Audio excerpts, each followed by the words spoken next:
Thank you, Christine. I love how you say Craig.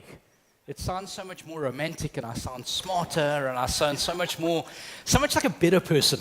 I appreciate that. Thank you so much. For those of you that haven't met me, my name's Craig, and when I was here last year, the feedback that I always get is, Craig, you must slow down. So I will slow down a little bit. I'll try to speak a little bit slower. For some of you that have been in my session already, you'll know that the more excited I get, the quicker I speak. So I'll certainly try to keep very somber, and I'll make sure that I get my message across to everyone. Okay? So thank you very much for having me. I really, really do appreciate it. My keynote is called Future Fiction or Future Fact. Future Fiction or Future Fact. And why have I called it this? Well, the world that a lot of us were born in was a world of Hollywood, and it was a lot of movies before series and Netflix, and a lot of it was around these movies you used to watch where it was all fiction. And somehow, where we are today, 10, 20, 30 years later, a lot of this fiction has become fact. A lot of the stuff that we think wasn't true is now common day. Right? We're right on the verge of space travel. We've got robots that are walking all around us, and so on and so forth. And we're going to discuss some of those things. So let's start here. It's a good place to start. Did anyone Google me by any chance? Thank goodness. Thank goodness you didn't. Because if you did, that's what you would have seen. And you would have been very disappointed when I walked up here. And you would have said, look at that very good-looking gentleman. This is not what we're expecting. Expectation is different from reality, which is kind of what life is in general. But that's not me. That's my better-looking doppelganger. That's an Australian rugby player that plays for Japan. And we both share the same name. What's interesting about that story isn't the fact that we share the same name or that he is certainly more pleasing on the eye, let's say. But more importantly, that about a year and a half ago, he contacted me via LinkedIn. And he says this, he says, nice to meet you there, buddy. Keep seeing you around. Hope life's good over on your side of the world. So why do I show you this to start a presentation? Well, it's not about saying this is me and this is where I'm from. It's to show that the world is getting so much smaller, where there's another Craig Wing that lives in Australia, and somehow we've connected via social media. So you may have heard the theory of 6 degrees of separation. The theory of 6 degrees of separation is we're all connected to someone else, or we're connected to everyone in the world by no more than 6 connections. So I know someone, that's the 1st degree. They know someone, that's the 2nd degree. They know someone, that's 3rd degree. 6 degrees of separation, we know everyone in the world. But in the age of social media, whether it's LinkedIn, whether it's Facebook, whether it's Twitter, it's no longer 6 degrees of separation, it's now 3.2 degrees of separation. 3.2 degrees of separation is what separates us from everyone in the world today, which means that as soon as they have a bad experience, they'll go onto Twitter. They'll go onto Twitter and they'll say something. Does anybody here work for Motorola? Thank goodness, because if you follow me on Twitter, you'll see that I'm fighting with Motorola support right now. And everyone can see that I'm displeased with their service. 3.2 degrees of separation, right? And this sets the framework around what I'm going to be speaking to about, because technology has enabled this world to become smaller, irrespective of how it may feel right now. But let me start with a story. As mentioned, I'm from South Africa, and I know some of you are saying, but you don't look South African. You look a little bit different. Well, it's true. I come from China, or rather my grandparents come from China. And I'm going to share you a short little story about them, right? That's a picture of my grandparents with my family. The little girl in the center is my mom. And that picture was taken in 1960, so 58 years ago. Rather, the story is about my grandparents, my grandfather and my grandmother. Now, the story is this. It seems like a very French kind of story because it's very romantic. So this is the story. The story is that my grandfather was very rich. He was almost like royalty in China. And he was captured by the Japanese during the Second World War. They held him ransom. And for 2 weeks, they said, pay us money. And he said, we don't have any money. It looks like we're rich, but we don't have any money. And over 2 weeks, he was negotiating, and there was a maidservant, someone that was at the house cleaning. And he said to her, set me free, and we can go to this amazing place called Johannesburg in South Africa. Now, Johannesburg is built on a gold mine, a gold vein. And he said to her, you can come with me to this place, and there's gold on the streets. You can just walk and pick up lumps of gold, and that's how I'll pay you back. And after 2 weeks of this going on and on and on and on, eventually he convinced her to set him free. And they set them free, and they both fled to South Africa, and they got married.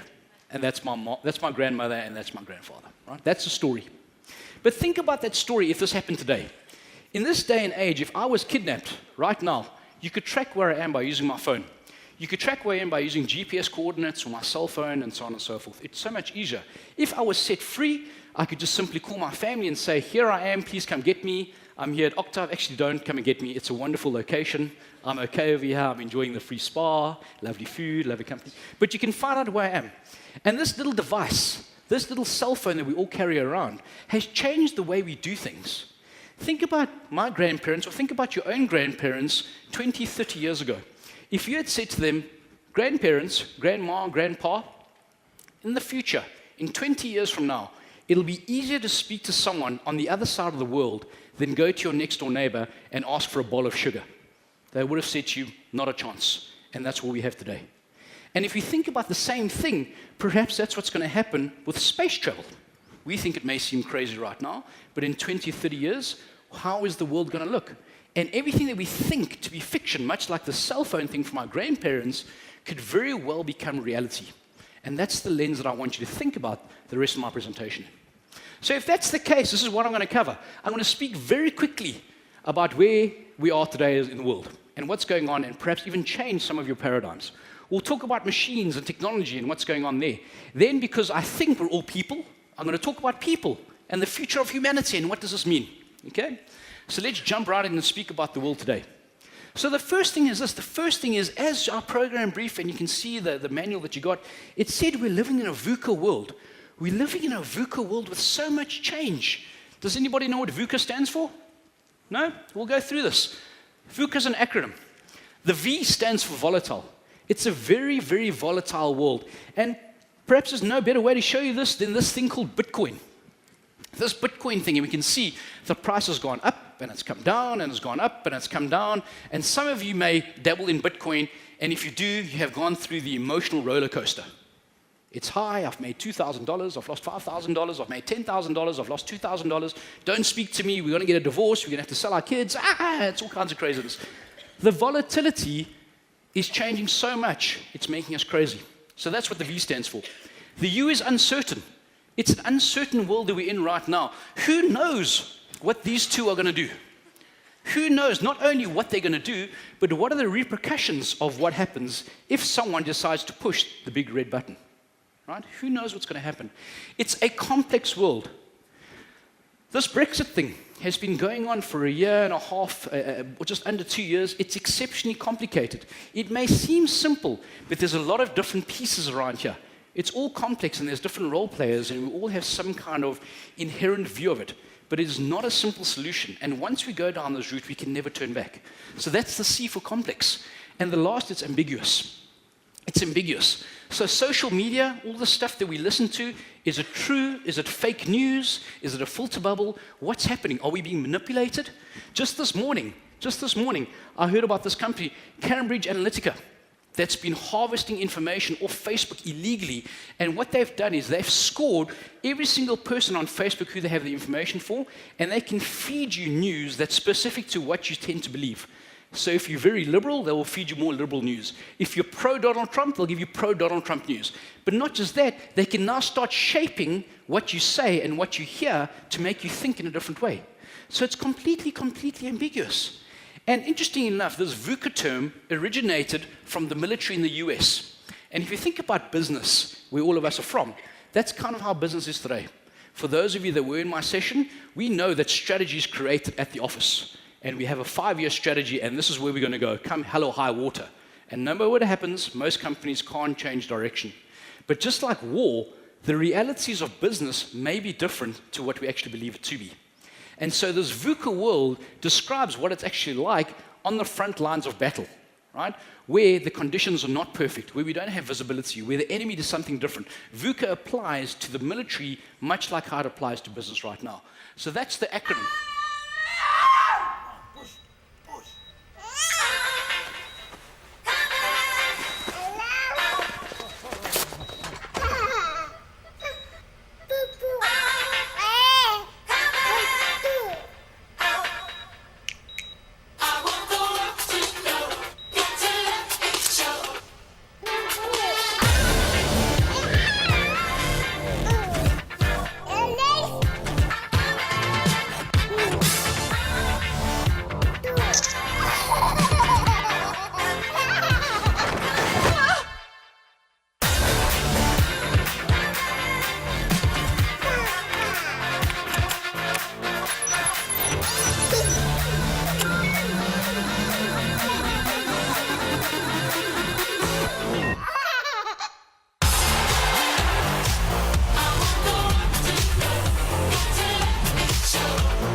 why do I show you this in the context of VUCA?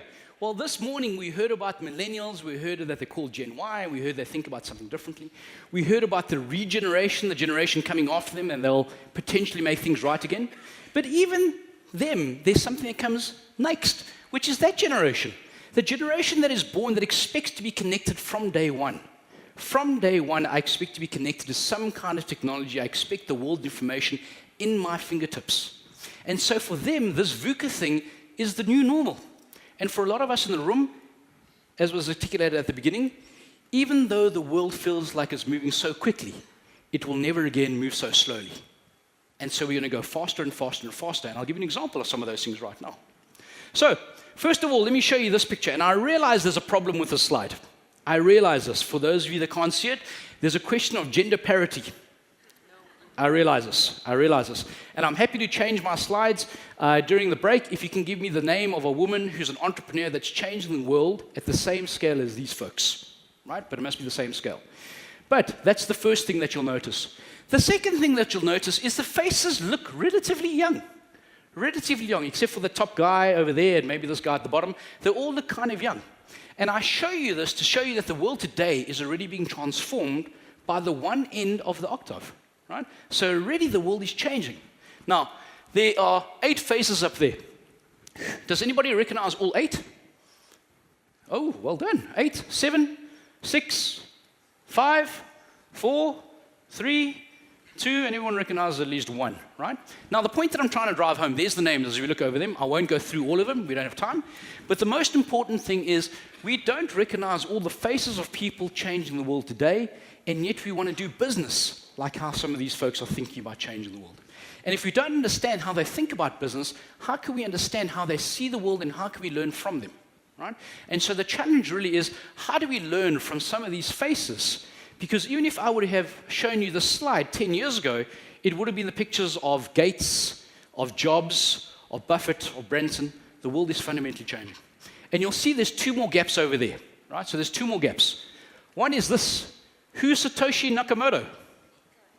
Bitcoin, the person who's allegedly the brains behind the creation of blockchain and everything. We don't know if it's an individual.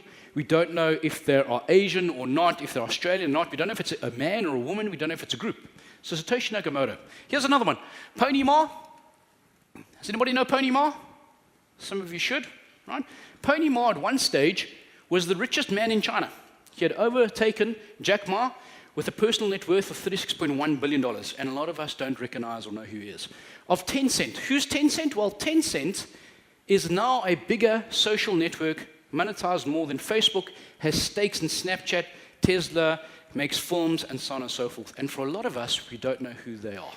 And again, I'm driving home the point that the world today is already different than what we had thought. What else can we learn? So what are they doing? Well, let me show you an example. There's this 4th industrial revolution stuff, terms like artificial intelligence, machine learning, cloud computing.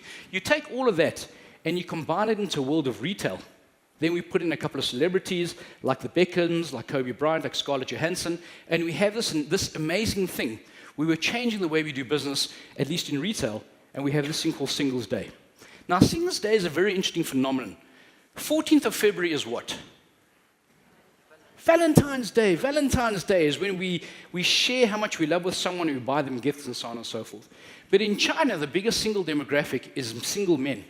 So we don't have that. So Jack Ma from Alibaba did something very interesting. He said, well, how about as opposed to the 14th of February, the 11th of November, you can see all the ones, 1111, all the singles, a bit of a sad story. As opposed to waiting for someone to buy you something on the 14th of February, wait till the 11th of November and buy something for yourself. That's what he said. They sold $25.3 billion worth of goods in 24 hours. That's 40% increase from last year. 1.5 billion transactions in one day. $5 billion in 15 minutes. 325,000 orders per second. 250,000 payments every second. 1 billion packages from 140,000 brands and merchants. And one day in China is now bigger than a whole year's online sales in Brazil. That's the kind of scale that these kind of entrepreneurs are doing. Now, think about your business, whatever business you may be, whether you're in medical, whether you're in insurance, telecoms, whether you're in foods, whatever the case may be, right? Can you process 325,000 orders per second? Right? Can you do that? Are you able to generate these kinds of customers, these kinds of numbers? That's what the new competition looks like. But let me put it in comparison. In 2015, Alibaba only made 14.3 billion in 24 hours. Right? That was more than all of Facebook's revenue the year before that, and 3 times more than Netflix's revenue. Not convinced still? It's 3.8% of Switzerland's GDP in 24 hours. And more than that, 90% of sales came from mobile. So what's your mobile strategy? Even sitting here from a company, what is your mobile strategy? Some of you have spoken about how you're moving digital, but can you move beyond digital? Can you move mobile? Because for a lot of the youngsters, and we'll hear from our next speaker, it's mobile first. This is where we start. We start on the mobile phones, right? So this is where the world's going. And it's not just business. Leadership in general knows no age limit. Here's some world leaders. Sebastian Kurz is 31, Kim Jong-un 34, so on and so forth, right? So again, one end of the octave. On the other end of the octave, we've got Trump 71, Putin 65, Merkel 62, Theresa May 61. Putin and Merkel have just been elected for their 4th term. It's not whether one is right or one's better than the other, but how do we learn from both ends of the spectrum to make the world better? Right? How do we find a way that the younger leaders can learn from the older leaders and vice versa? So the world is fundamentally changing as well. That's the world that we're in today. So if you thought I was going to be speaking about the future, this is where we're going to start. And the world is already changing right under our feet. But let's look at technology more specifically, right? So in the age of machine, connectivity will change everything we know. Connectivity will change everything that we know. Because in October of 2016, more than half the world population was connected via broadband. In Europe, at that stage, the number was 73.8%. In Africa, where I'm from, South Africa, that number is around about 25%. And as our next speaker, she'll talk about the importance of coding for kids and how this connectivity thing changes the game. So let me give you a narrative of something that's happening already in the past, not something new. Now already, in 2015, I can download an app onto my phone, because a lot of us sleep with our phones with us on our bed, right or wrong, we have arguments with our partners, and the app will determine if I'm waking up or not, because it starts to work out that I'm coming out of REM sleep. My phone can now speak to my coffee machine, and I can start waking up to the smell of wonderfully ground coffee. So I can wake up to the smell of Ethiopian brewed coffee beans, right? Because of connectivity. Then I go and I take my toothbrush, my internet-connected toothbrush, and I brush my teeth. And the toothbrush says, Craig, you've been brushing the left-hand side of your mouth at 10 degrees too much, and you're starting to wear off the enamel. What I've done is I've gone into your calendar, and I see you have a gap on Tuesday, 3 o'clock, and I've made an appointment with a dentist. Please accept. Okay, so we can do that already. And then I go to my fridge. And it's not just the internet-connected fridge that orders milk and bread when I'm out, but rather because of the generation that we're at, it does crazy things like take selfies as well. So I've done this, I've now woken up, I've had my coffee, I've brushed my teeth, I've gone to the fridge, and I want to have the piece of leftover chocolate cake from last night. And I open the fridge, I look inside, and the cake is gone. And so I go into the fridge memory, I go back, and I see at 3:23 a.m., my significant other came down and took that piece of cake out. Right? Connectivity has changed everything that we think to we know to be true. And then we have this. We have this thing over here. I'm not going to tell you about it. I'm going to show you a video. Not that video, not that kind of video. There's certain standards we're trying to keep, but I'm going to play you this video that will explain what this is all about. Well, mankind has finally done it. There's now a sex-tracking wearable gadget. It's called the Icon, and it's marketed as the world's first smart condom, but it's not actually a condom at all. It's a ring that sits at the base of the condom, like a Fitbit for your man bits. But instead of tracking your calories burned during a walk, it's tracking calories burned during sex. How, you ask? Well, there is plenty of data this doohickey is gathering, such as the speed and quantity of thrust, the velocity of thrust, average skin temperature, and girth measurement. And best of all, you can share all of this data with friends or compare it to the world. So now we live in a universe where there are app leaderboards for thrust velocity. What is going on? What is going on? Who wants to share this kind of data? But the truth is, we can. If you choose to, you can. And connectivity is, again, changing everything that we know. Some of it may be sacred, some of it may be not so sacred anymore, right? But connectivity allows us to do this. And maybe we'll see more robots. We'll see robots all around. So there was a great movie, Robocop, 1987. This robot, android, man, cyborg walked around, and he was able to look at someone and look at them and say, well, you look of this kind, and I can profile you in my database, and I can see this. And we started seeing things of augmented reality, GPS positioning, automatic lookup tables. This kind of stuff is happening, right? This is already coming to fore. Fiction is becoming fact. Don't believe me? Well, this is actually what's going on the forefronts of technology research right now. This is a real robot by a company called Boston Dynamic. It's not a little person sitting inside of a suit. That's a real individual. That's after one glass of French wine. This is after a whole bottle. 10 pounds. This robot can pick up 10 pounds. What does it mean? You definitely can't do that to a human being. Right?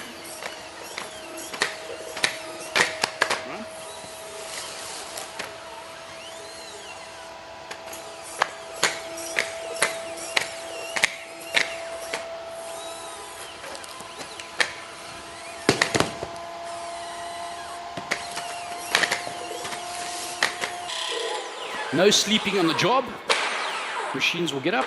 Don't worry, work 24 hours a day. 7 days a week. And then we get robot pets. So it's not just the robots, it's pets like this. And these pets are functional. So they can help us do the dishes, identify what's a glass, a cup, put in the dishwasher, identify what's trash, what is a can, pick that up, put that in the trash can. Absolutely amazing. But if you're scared, don't worry. We found a way to sabotage them. Very easy. Banana peels will stop the robot apocalypse. Very easy. Right? But they will still get up and they'll still carry on doing whatever they have to do, including walking upstairs to come and get you for dropping those banana peels. Right? And like any pet, you can play games with them and they'll take the beer away from you and you can play fetch and so on and so forth. Right? Then we get the scary looking ones. This is the stuff of nightmares.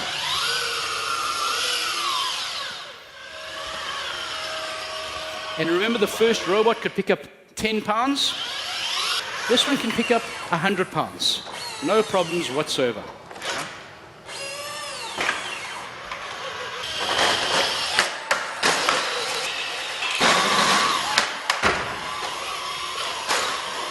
So robots are going to become a more and more commonplace. We're going to start seeing robots come to the fore everywhere.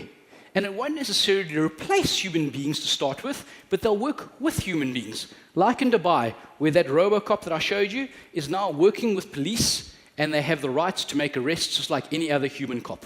Right? So we're going to start seeing robots more and more. And not just that, we have this thing called blockchain. Now, blockchain in itself can be a full-day seminar, so I'm not going to go too far into blockchain, but I am going to give you a very, very quick example of how blockchain works. Everyone okay with that?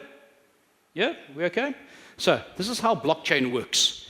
Essentially, blockchain is a distributed ledger, open source distributed ledger. So what that means is this. If I wanted to buy a cell phone from someone, let's assume I wanted to buy this cell phone. How much would you like for that cell phone, sir? 500. 500 euros. Yep. And what phone is that? An iPhone what? 8. An iPhone 8, $500. Did everyone hear that? iPhone 8, $500. Play with me over here. Can you see the 500 euros? Yes. You try it again. Can you see the 500 euros? Yes, here's your 500 euros, sir. I'm taking the phone. Done. Hang on. This is an iPhone 10. Was that the deal? No. What was the deal? 8. The deal was for an iPhone 8, not for an iPhone 10. In this situation, what we've mimicked is how blockchain works. There was a transaction, an exchange of goods, and everyone in the audience heard that it was 500 euros for an iPhone 8. As soon as I said it was for a 10, someone said, no, that's not the case. The agreed number that I heard was 500 euros for an iPhone 8, not for a 10. We had validated that transaction as part of a chain. You're all part of the chain which we're listening in. And that transaction got added to the chain by virtue of the fact that you heard me say that, hence blockchain. Now, for me to go hack this transaction, I'd have to change every single one of your minds in the audience, every single one, and I'm unable to do so. And that's basically how blockchain works. It's distributed, open sourced, anyone can see it, and everyone could see that transaction. Therefore, if I said no, someone would validate a transaction or invalidate it, and that's it. That's all you need to know, right? Now, I've given you a very high-level explanation of it. What's more important are the applications of it. Applications so much so that down the road, the World Economic Forum said blockchain will become the beating heart of the global financial system. But it's more than just cryptocurrencies. Using the same analogy that I had around the exchange of goods, we can do the same thing with tracking shipping. So Musk is doing exactly the same stuff. They're saying, can we track what goes inside a container by putting it onto blockchain? If you think about it, and if you look at the numbers, 30% of all costs of shipping are due to the exchange of dockets, right? And sometimes those things go missing, and then we have to pay customs, they sit at the ports, and the business or entrepreneur suffers. If we can put that into blockchain, we can speed up the process, and we can reduce the cost of doing things. So we can do that with shipping. We can do the same thing with food. We can identify where has the food come from, and at what point has anything happened to ensure that it's safe. Walmart did a trial, where in the past it would have taken them 2 days, 16 hours and 26 seconds. 2 weeks, 26 hours and 23 seconds to identify where that specific mango came from.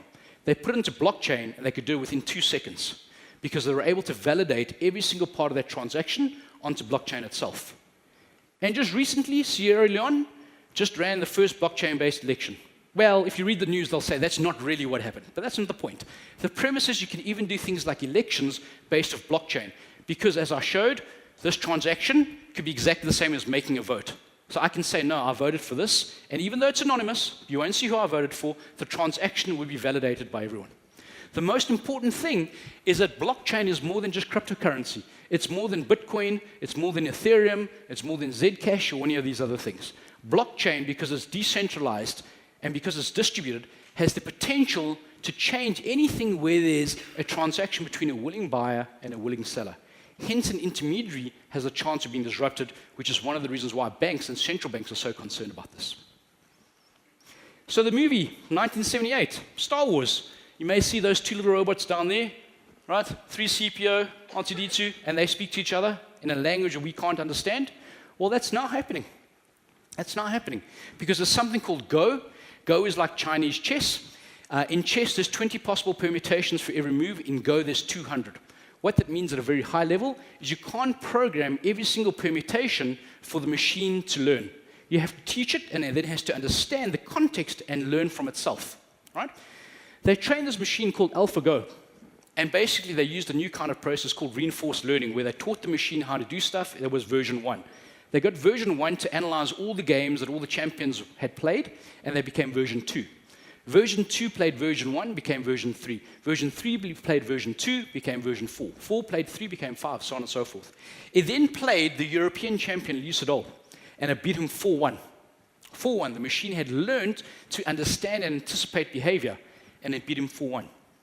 Then these guys from AlphaGo said, well, what if we created another robot called AlphaZero, AlphaGo's little brother, and AlphaZero learned how to play chess in 4 hours, and it beat everyone, including grand champions, and its big brother, AlphaGo.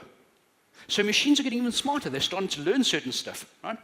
And we start getting these scary situations where Facebook shut down its AI program. Right? So that's what's going on over there. So that's all interesting, and this is where the world is going with technology, the basis of which is connectivity, the basis of which is programming, and that's where we're going. Right? Well, let's talk about humanity. What's it for us as people? First thing is, let me show you this picture. Now, the gentleman on the left-hand side is 50 years old. The lady on the right is 49 years old. Right? Exceptionally good-looking people. And contrary to what a lot of the science says, this is what the World Health Organization says. They now have classed people under the age of 65 as youth or young people. Youth or young people, because people are living longer and longer. So it's not about living to 100, as Tamara said this morning, that we have more people living to 100, maybe more. And in Japan, this has become a reality already, where there's more old people than young people, and they're selling more adult diapers than baby diapers. Right? This is what's happening right now. Because maybe like Jurassic Park, living to 150 will be the new normal, where we can extract DNA from amber and we get people to grow older and older and older. Right? This morning I heard on CNN that the world's last male northern rhino has died.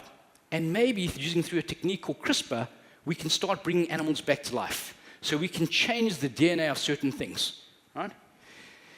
So just like the rhino, we can bring animals back to life like Jurassic Park. CRISPR was nominated for the Nobel Peace Prize in 2016, and maybe it will win eventually, right? And what this means is this. It means the Time Cover magazine in 2011 said that 2045 was the year we're going to become immortal, where we start living forever. Google's chief futurist comes along and says, because of things like CRISPR, this technology, it maybe won't be 2045, rather it'll be 2029. So 2029, in 11 short years, we may start seeing signs of people living forever. Suddenly, some of you are saying, maybe I shouldn't have skipped that yoga session. Right? Maybe I will be living a little bit longer. This is potentially what's going to happen. And maybe we can even bring back the dead. So there's a movie called Ghost in the Machine. And there was the original book. There was now a movie called Ghost in the Shell that was redone. It's essentially about Scarlett Johansson that dies, and they bring back her consciousness in a new body. Maybe we'll even start bringing back from the dead. Or what I mean by that is this.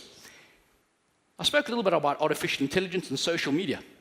This is potentially what could happen. Let's assume that I died. I died for a second, and Frederick and I are very good friends, aren't we, Frederick? We're best buddies. We're tight. And Frederick misses me so much, and he goes, I miss Craig so much. And what he does is he opens up all his social media interactions with an artificial intelligence machine. WhatsApp conversation, Facebook, emails, and this machine understands how I would reply to a question and a situation. And so you ask the machine something, and it replies with my sense of humor and my style and memories. And Frederick says to everyone, please, don't you all miss Craig? And you all say, we all miss Craig because he's such a great guy. And you all open up your social networks and you feed this machine and it starts to learn. And suddenly the machine behaves and answers in exactly the same way that I do. And for all intents and purposes, we've now brought me back from the dead. That's how we do it. And maybe it's not even real life. Everything that we're doing right now, maybe it's not even real life. Elon Musk says that this is a big simulation and we're all playing a game. This is a game that's being played 10,000 years in the future, where this is a game being played on someone's PlayStation 527. Right? I won't go too much into this. But this is the absurdity. This is the craziness of where we stand. And that's essentially is the debate going on right now in San Francisco. So some of this is absolutely mind-boggling. Craig, what are you talking about? This is madness. Well, I'm giving you a lens of potentially where the future may go. No one can tell you what the future is, but I can give you snippets and views of what the future may hold for you to think about what does this mean for me as an individual and what does it mean for me as a company. So what does it all mean? Well, let me give you some closing thoughts. 5 takeaway lessons. The first thing is to recognize what the Minister of Education in Argentina said. He said a child today can expect to change jobs at least 7 times over the course of their lives, and 5 of those jobs don't exist today. If that is the case, even you here, whatever job you may have, perhaps you are going to be in a job 5 years from now that doesn't exist. Think about it. Social media analyst, what does that mean? Right? Was there such a job as a drone operator? In the future, will there be a job as a spaceship technician, time travel designer, and so on and so forth? So here's some other thoughts. The future is not a matter of chance, it's a matter of choice. We choose the futures that we want. We choose how we shape the future, and we choose how we're going to use technology for good or for bad. The choice is ours. In every decision that we make, in our little way, in our companies, in our personal lives, we choose. We shouldn't just let it happen to us. The second thing is, as Alvin Toffler says, he says the illiterate of the 21st century will not be those who cannot read or write, but those who cannot learn, unlearn, and relearn. Your job is to carry on learning, but also to unlearn. Unlearn certain stuff that you think to be true, and then relearn it. Maybe the stuff that we believe was true 20 years ago, 5 years ago, a year ago, is no longer relevant. So keep on learning, unlearning, and relearning. The third point, begin a reverse mentoring process. Find someone who's younger than you and ask them, how does this world work? Tell me about stuff. Tell me about how you see the world, how you want to be taught. How do you think about your career? And if you're a young person, maybe you need to ask a younger person. So start a reverse mentoring process. The fourth one, we must use technology to be more human, not less human. This is where a lot of the debates are coming from. Technology is not meant to replace human beings. It's meant to make us even more human. And yes, I understand there's ethics like Uber's self-driving car killing someone. But let's use technology to make us more human, not less human. And finally, be crazy enough to think you can and will change the world. And go ahead and do it. For those of you that are in my session, you will know that action is sometimes better than talk. But also think and plan ahead before you go do things. But most importantly, believe that you can change the world and you will, as evidenced by this final video that I'm going to play by Apple where the crazy ones are indeed the ones that change the world. Here's to the crazy ones, the misfits, the rebels, the troublemakers, the round pegs in the square holes, the ones who see things differently. They're not fond of rules, and they have no respect for the status quo. You can quote them, disagree with them, glorify or vilify them. About the only thing you can't do is ignore them, because they change things. They push the human race forward. While some may see them as the crazy ones, we see genius. Because the people who are crazy enough to think they can change the world are the ones who do.